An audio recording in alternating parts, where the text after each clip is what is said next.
বড় বড় ডিম ভরা পুঁটি মাছের ঝোল।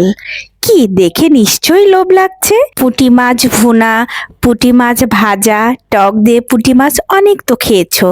এভাবে গরম ভাতের সঙ্গে এই ঝোলটা একবার বানিয়ে খেও, দেখবে এত মজাদার। তো এরকম বড় বড় পুঁটি মাছ আর গরম ভাত কি যে সুস্বাদু লাগছিল।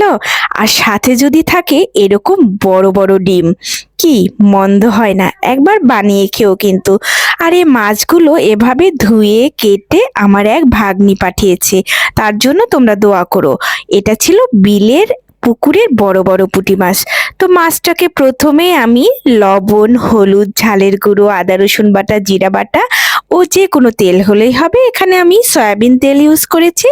তো ভালোভাবে হাত দিয়ে মেখে নিচ্ছি। এখানে ঝালের পরিমাণটা একটু বাড়িয়ে দিও, এই ঝোলটা একটু সুস্বাদু করতে ঝালটা একটু বেশি প্রয়োজন। তো বেশ খানিকটা সময় নিয়ে এভাবে হাত দিয়ে কিন্তু মেখে মেখে অর্ধেক রান্না এখানেই করে ফেললাম। তো দেখেছো কালারটা? আমার বাবা এই ঝোলটা খেতেন।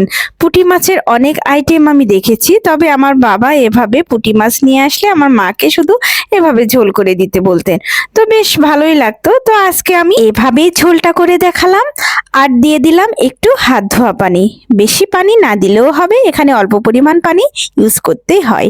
তো দেখো বলক চলে এসেছে, এভাবে বলক তুলে তুলে আমি একদম ঝোলটা কমিয়ে নিলাম। দেখেছো, নামিয়েও নিলাম।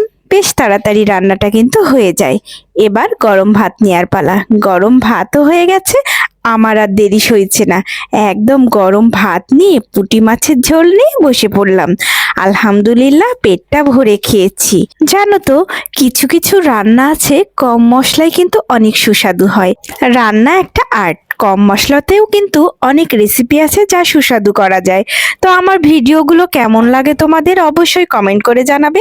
আর আজকের এই পুঁটি মাছের ঝোলটা কি তোমরা এভাবে খাও সেটাও কমেন্টে জানাবে।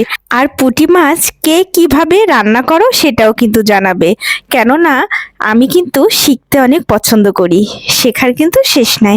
তো ভালো থেকো, অনেক বক বক করলাম। তো দেখা হবে নেক্সট ভিডিওতে, সে পর্যন্ত আল্লাহ হাফেজ।